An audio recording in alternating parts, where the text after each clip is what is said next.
Yes, this is part 3 of the 3-part series of Jesus saying stupid shit over 70 times or 70 verses in the Bible, and I'm really going through them pretty good here. So let's pick up where I left off, and that was with this one here. Whoops, lights. Okay. Sorry about that. Okay, now here's a verse where Jesus says, if I go and prepare a place for you. That is just stupidity, for the simple fact that Jesus is our King in heaven, and it is a place that is prepared for us through his forgiving us of our sins and obeying our Creator. And then he said, so if I go, he's going to do that.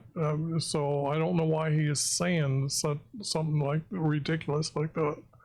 And I will come again. Now we have verses already speaking to Jesus' second coming, and receive you myself. Well, see, that it says second coming. He can't receive those that are here that he's talking to you. And where I am, there you may be also. This is just ridiculous. Come on now. These editors are really chopping these things up to make him look stupid. So, and if anyone hears me say and does not keep them, I do not judge him. But that is exactly what Jesus is supposed to do. For I did not come to judge the world, but to save the world. No. He came to judge the world, or he's coming on the second time to judge the all man on earth. So he did come to judge, and he's judging those for his kingdom, and then not taking those that are disobedient to our Creator. He doesn't take them, but to save the world. He's not here to save the world. It is your choice to obey our Creator or not, and then Jesus will judge you on that. Remember the word that I said to you, a slave is no greater than a master. If they persecuted me, they will prosecute you. If they keep my word, they will keep yours also. My words are not equal to Jesus, okay? That's just Jesus not being truthful here. And I don't understand why he would be using the word if. You are to keep his word because he is our example of the most obedient male upon the earth. So this verse is just I would strike out a lot of that text, wouldn't even put that in. If I had not come, yet Jesus was prophesied to come. So there is that he is supposed to come. He is to spread his gospel. We already know that. He tells us that. So why would he say, I had not come and spoken to them? They would not have sin. Again, Jesus doesn't understand what sin is. A sin is not obeying the 12 commandments. And now they have no excuses for their sin. Well, that's just ridiculous. I mean, Jesus is looking like an idiot here. But I tell you the truth, it is to your advantage that I go away. No, it's not to our advantage. It's for our soul to exist in heaven. That is, if that's what you choose. I mean, it's up to you whether you want to live in heaven forever or in hell forever. It's your choice. For if I do not go away, okay, here we go again. This is like as if I don't get it, because He knows he's going to heaven. So why would he say, if I do not go away? The helper shall not come to you, but if I go, I will send him to you. Well, there's a problem with this verse here. There's more text about the helper that you need to understand. And it's the helper is coming with true truths about Jesus. But if I go, I will send him to you.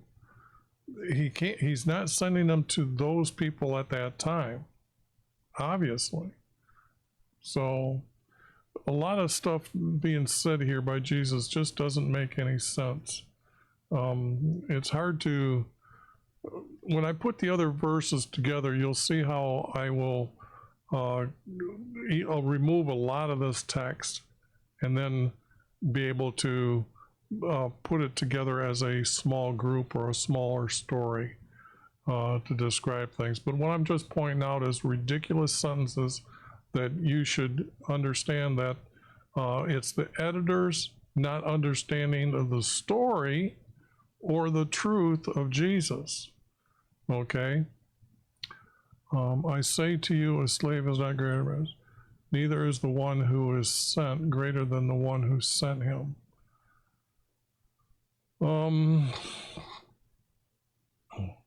Of course, Jesus is not equal to our Creator. I mean, come on now.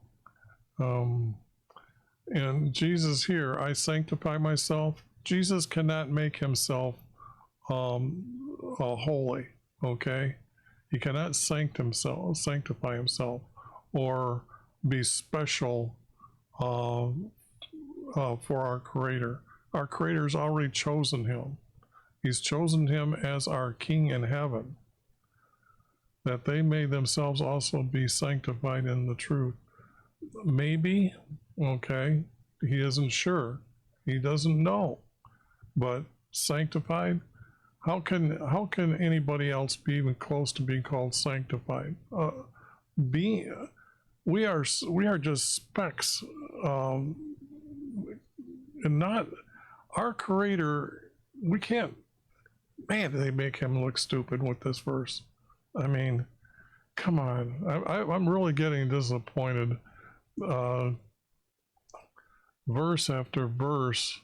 When I picked them out, I got probably dozens of more. But here's one here.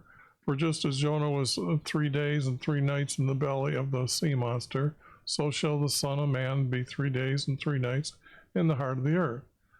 Jesus was never buried for 3 days and 3 nights. In fact, Jesus was know that 3 days are nights and daylights is a day. So Jesus would know what a day is. The editors do not know the truth of what our Creator designated as a day. He defined what a day is. And here Jesus doesn't even know that. And then he lies. He says he's going to be in the heart of the earth for 3 days. For 3 days. Just an absolute liar. And here Jesus, he's speaking in third person about his second coming. I mean, just take a snapshot of that and read that. Why would he be speaking in third person? Doesn't he know that he is the one who is going to be the one to come? I just don't understand. If you were honest and you were editing the text, and you should be, you should stop reading the Bible from the crap that they give you. You should go online, get the text, put it in a word processor, and then start editing the text. Why? I mean, Jesus told us that we're supposed to become wiser than the scribes. Our righteousness is to surpass the scribes. So I have to look at that verse again, but you know what I'm saying. Our righteousness, let me see if it's at the top of this. This is, unless your righteousness surpasses that of the scribes, you will not enter my kingdom in heaven. do as Jesus said. You can do it today. We have computers. I would get the New American Standard 1977 text, and I would search for that and get that and work from that, because then you can compare what you're learning and what I'm telling you you should know about these verses. Now let's get back down here to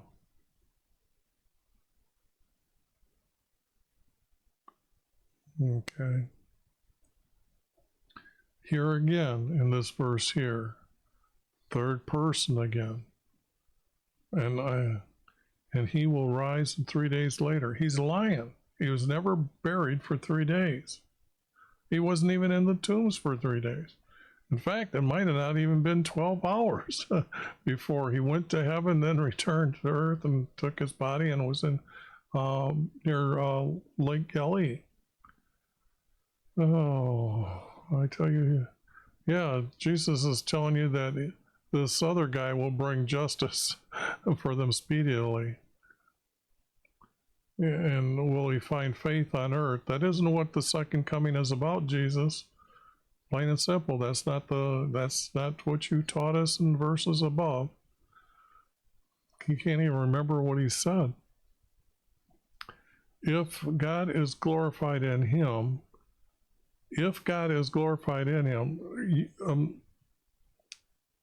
people are made by their creator. We cannot glorify our creator, plain and simple. We cannot glorify him. I mean, he is who he is, and we are just for the ride. Okay. He will also glorify him in himself. Oh, so he can glorify our God, our creator, and our creator will also glorify him in himself. Whoever will glorify him immediately. Oh, third person, and then they'll spit on him. He's foretelling the future, but there again, he's lying again. 3 days, and he will rise again. I don't know how many times that Jesus lied about that, but there it is again.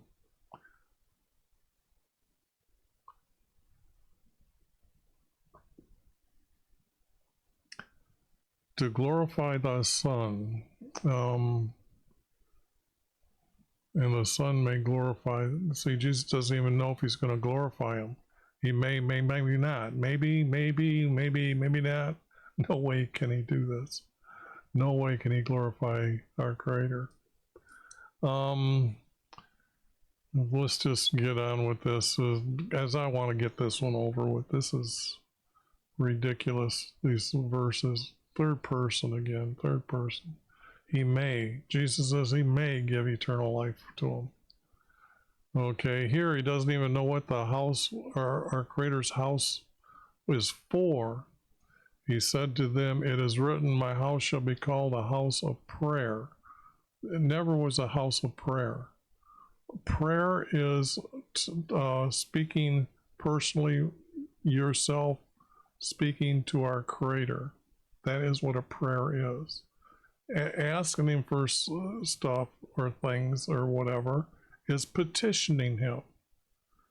His house was made to make sin offerings for people to be forgiven, so they stayed in our Creator's kingdom or nation of Israel, and then later it became 2 nations or 2 kingdoms, but they all were still to stay on the land, not be kicked out from our Creator's nation. That he was leading them in his house called a prayer. No, but you are making a robber's den. I don't know when it says robber's den. I'll get into that when I get into the verses. Jesus doesn't know how people are allowed into heaven. Okay. I say to you, he who does not enter by the door of the fold of the sheep, but climbs up another way, he is a thief and a robber. Really? You can get to heaven a different way? I mean, Jesus does not know how to get to heaven. He is the door. He is, one of his parables is that the camel can pass through the eye of the needle. And when he gave that example as himself as being the needle. And if he says you are to enter into heaven, that is the eye of the needle, you can enter into heaven. But if he says no, that's the sharp end of the needle. So Jesus knows by the parable that he is the one who's allow people into heaven. But somehow people are able to climb up into heaven some other way. And he couldn't be a thief or a robber. What they're trying to say, Jesus is trying to say that he's sneaky to get up there. But you have to give him a new name for not a thief or a robber. I mean, anybody that could climb their way all the way up into heaven. Oh, okay. Okay, this is a parable Jesus is talking about where the one who couldn't pay the lender back in time, he was to hand him over to the torturers until they or he should repay all that he has owed him. How are the torturers going to get a nickel out of him or a penny or any money out of him if he's torturing them? And Jesus doesn't understand a lot of what happened for these lenders. If you borrowed money to, say, pay for crops, need an animal to help with the crops, needed to borrow money for food, if you couldn't repay, you were sent to a work prison. And the lender would take you there or tell the people that, or those in charge, to arrest him. He hasn't paid me, and send him to the work prison.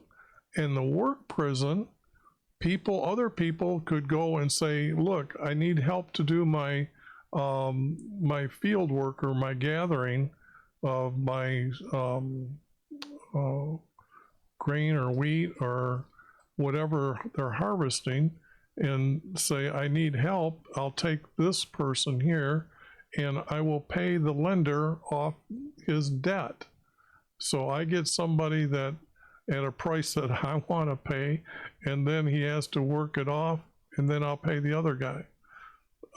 So a work prison also, they had a year of Jubilee, that at the end of the 7th year, the priests or Levites blew the horns all over the country or over the kingdom, and those that were in debtor's prison were released and debts were forgiven.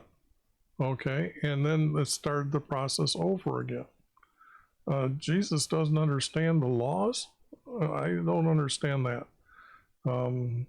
Maybe somebody should actually read the Hebrew text before they started editing the text here. I say to you, this generation will not pass away until all these things take place. Well, I don't know what all these things take place means, but that generation did die. I'm telling you right now.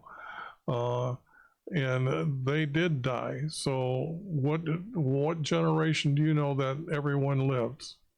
Is probably still living until all these things take place. Just ridiculous. If you abide in me, if you live with me, or I don't think the word abide is correct either. But the object here is you can ask whatever you wish and shall be done for you. Is that how it works? Really? You can just wish whatever you want and it'll be given to you? I don't think so. This is a really bold lie by Jesus, because I'd like to know how to wish away pain. I wish how to have people not live in poverty, and it would be done for me. But yeah, I'm just supposed to ask whatever I wish for. Jesus is just looking stupid in some of these verses. I hope you understand that's what I'm teaching you, or I'm telling you. But you Christians, every word in the Bible is true, and that idiots, wake up. The good guys are not in charge of the text, obviously. I mean, I've gotten this far, I don't know, what is this, almost 45, 40, 40, almost 2 hours worth here. Yeah, almost 2 hours worth of verse after verse after verse of Jesus being stupid. What commandment is the foremost? The foremost here is the Lord our God is one Lord. That isn't even a commandment, okay? You shall love your Lord your God with all your heart, with all your... That isn't a commandment. That is not a commandment. The second